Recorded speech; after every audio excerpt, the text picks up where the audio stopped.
Hello, I'm Bob Schieffer, and welcome to the CBS Evening News online edition. Just ahead, it has people across the country scratching their heads. How did Vice President Cheney accidentally shoot a hunting companion?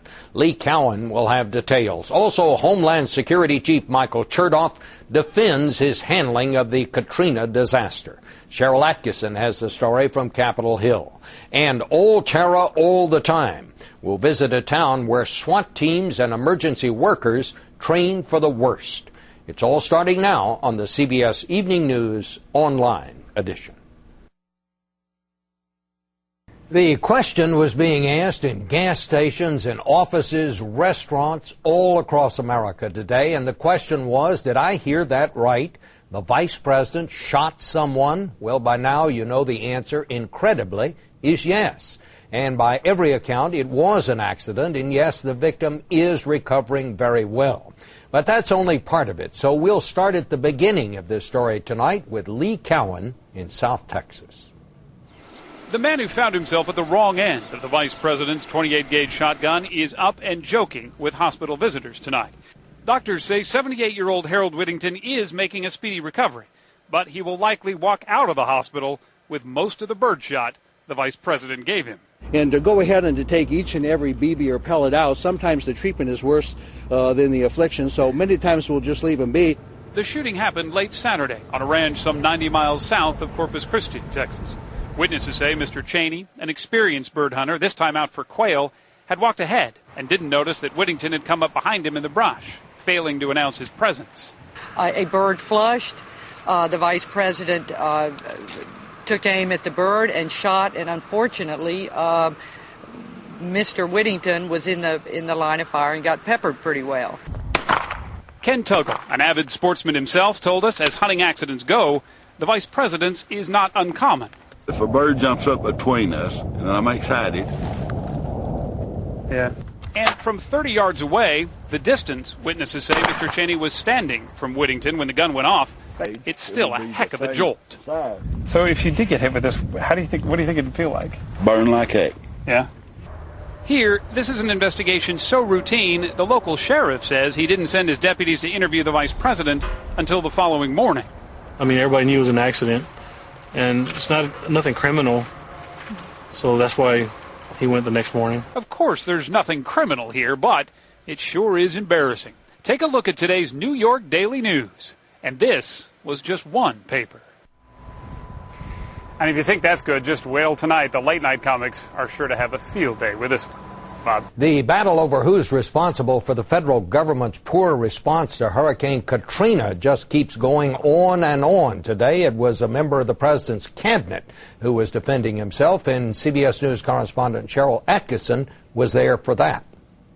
From one center to another. Homeland Security Chief Michael Chertoff came out swinging today. First, he had a few choice words apparently aimed at his former FEMA director, Michael Brown, who criticized him in a Senate hearing on Friday. There is no place for a Lone Ranger in emergency response. Then Chertoff went on the offense, announcing that FEMA will be revamped in an effort to avoid another Katrina-like performance.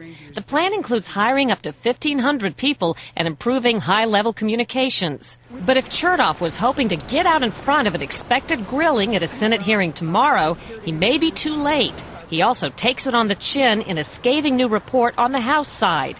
A draft of the report, to be released Wednesday, is particularly hard on Chertoff, saying he executed critical responsibilities late, ineffectively, or not at all.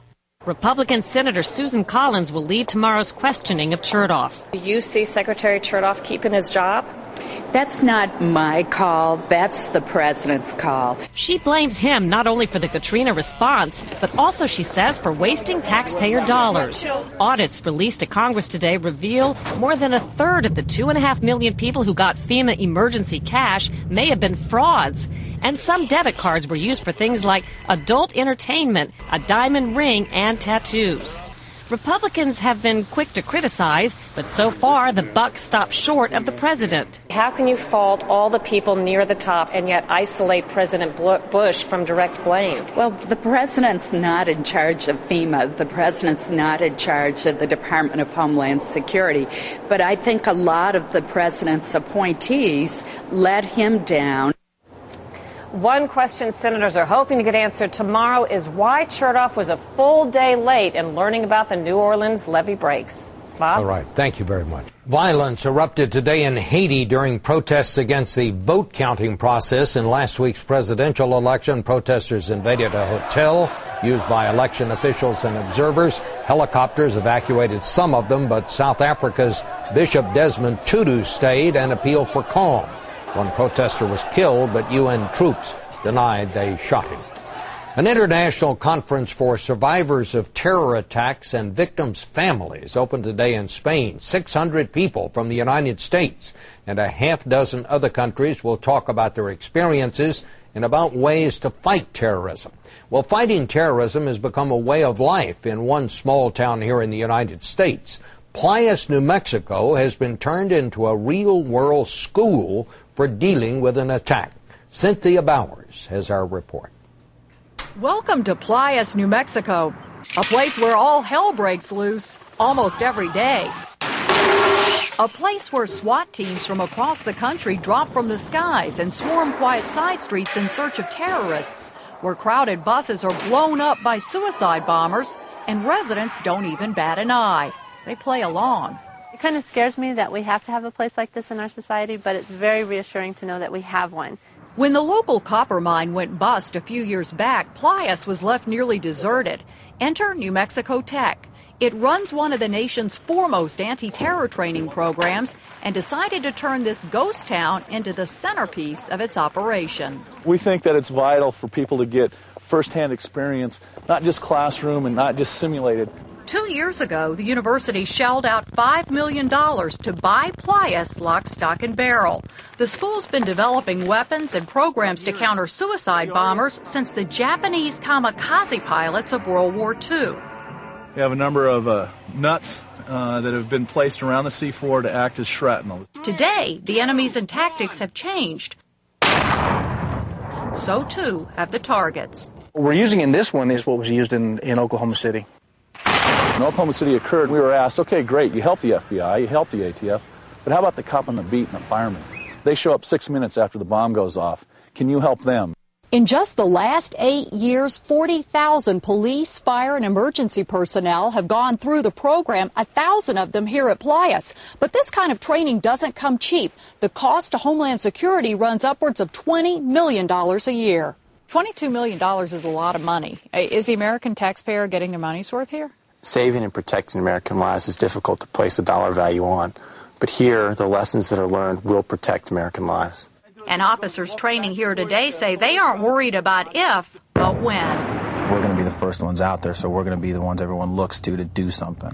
That is, if the terror that plays out every day in this town plays out for real one day in yours. Cynthia Bowers, CBS News, Playas, New Mexico. More stories are just a click away, but don't forget to join me on television for the on-air edition of the CBS Evening News. On Tuesday's broadcast, Accepting Censorship. Why would American internet companies do that? Ask the Chinese government. For CBSNews.com, I'm Bob Schieffer.